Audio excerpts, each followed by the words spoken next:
Try something right now. Pick up a pen and sign your name the way you always do.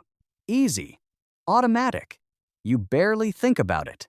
Now move the pen into your other hand and try again. Suddenly it feels clumsy, shaky, almost childish, as if that hand never quite grew up. Same body, same brain, same person, and yet one of your hands is a trained expert and the other is a bumbling amateur. And here is the strange part. You never decided this. One hand was chosen for you, quietly, before you were old enough to even hold a pen, and you have trusted it with your most delicate work ever since. It feels like the most ordinary fact about your body. But that quiet divide between your two hands points to something strange and deep about how the human brain is built, a lopsidedness that may be tangled up with the very things that make us human. Start with how consistent this is. Somewhere around 9 out of every 10 people on Earth are right-handed, and that isn't a modern quirk or a cultural fashion. Look back through history, and you find the same overwhelming right-hand bias everywhere. In ancient tools worn on one side, in the way old skeletons show a stronger right arm, in cave paintings where hands were stenciled onto rock. The dominance of the right hand appears to be a genuine, ancient feature of our species, not something we invented. And that, it turns out, is deeply unusual. Because here is what makes human-handedness so strange. It's not just that individuals have a preference, it's that our entire species leans the same way. Plenty of animals show a paw preference. An individual cat or chimpanzee might favor its left or its right for certain tasks. But across a whole population of most animals, those preferences tend to split roughly down the middle, about half favoring one side, half the other. Humans are wildly different. We don't split evenly. The vast majority of us, all around the globe, favor the same hand, the right. That population-wide lopsidedness, a whole species tilting one direction, is genuinely rare in nature, and it demands an explanation. So let's take the mystery in two parts. First, why have a strongly dominant hand at all? And second, why the right and why do left-handers still exist? The first part has a satisfying answer. Specialization. Imagine trying to become equally skilled with both hands at every delicate task, learning to write, to carve, to sew, to throw with each hand independently. That would take enormous practice and brain power, essentially building and maintaining two separate experts. It's far more efficient to pour that skill into one hand, making it a true specialist, while the other becomes a reliable helper that holds, grips, and steadies. Think of how you use a knife and fork, or thread a needle. One hand does the precise work, the other supports.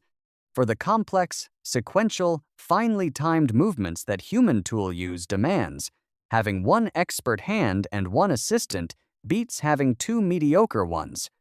A dominant hand is a division of labor, and it makes you better at the intricate manual tasks our species depends on. And this is where the story reaches up into the brain.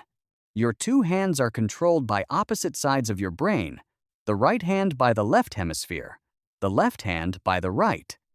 And your brain, it turns out, is not symmetrical. Its two halves are specialized for different jobs. In most people, the left hemisphere, the very same side that controls the dominant right hand, is also the seat of language and of the fine, sequenced motor control that both speaking and skilled hand movements require. Many scientists suspect this is no coincidence.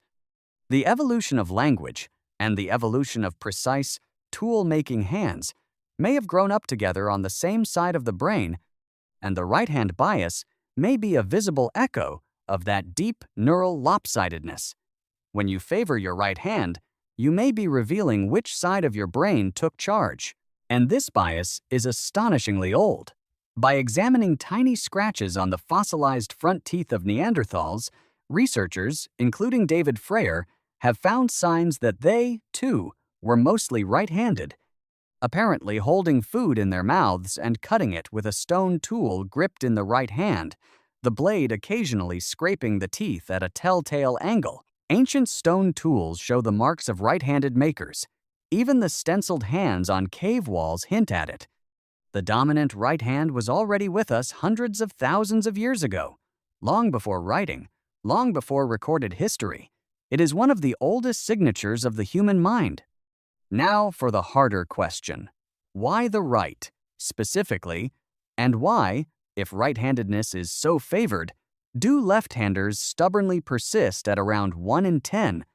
Handedness is partly inherited, but it's not as simple as a single gene passed down. Large genetic studies have found that many different genes each nudge the odds a little, several of them involved in how the brain develops its left-right asymmetry. Two right-handed parents can have a left-handed child, and identical twins, with the same DNA, sometimes differ in their handedness.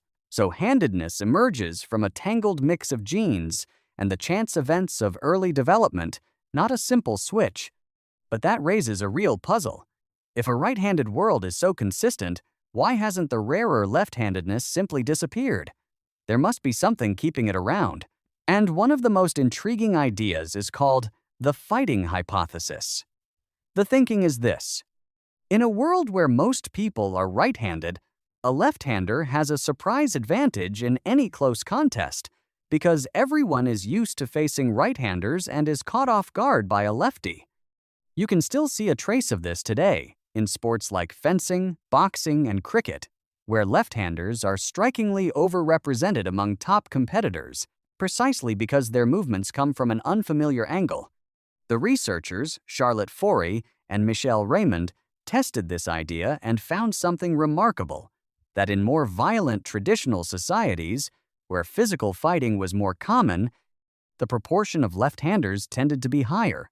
In such a world, being unexpected can save your life. But if left-handers became too common, that surprise advantage would fade, which may be why they remain a steady minority rather than taking over. It's a delicate balance, and it may be part of why roughly 1 in 10 of us reaches for the pen with the left hand. Now, in fairness, none of this is fully settled. The genetics of handedness are complex, and still being unraveled.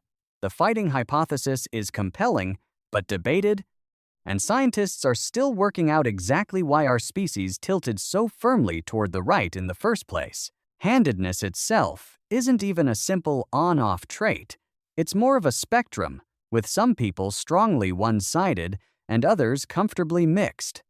The full story of why you favor the hand you do is still being written, and there are smaller wonders folded in. Handedness may reveal itself astonishingly early. Some studies of babies in the womb suggest that a fetus already tends to favor sucking one particular thumb months before birth. It's not only your hands either. Most people also have a dominant foot they'd kick a ball with, and even a dominant eye they unconsciously favor. And that overrepresentation of left-handers at the elite level of certain sports is a living modern echo of a very ancient evolutionary pressure, the advantage of being unexpected. Your handedness is a small window into just how asymmetric, specialized, and surprising the human brain really is. So the strange truth is that your dominant hand is far more than a habit.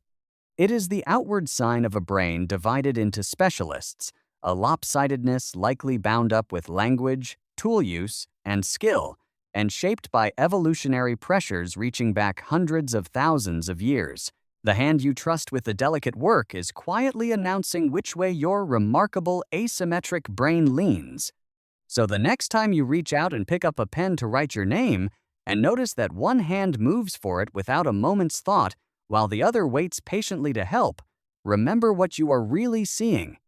Not just a habit, but the visible edge of a deep and ancient asymmetry, the same lopsided brain that may have given you language, skill, and the whole intricate art of using your hands. Such an ordinary thing to favor one hand, and such an extraordinary one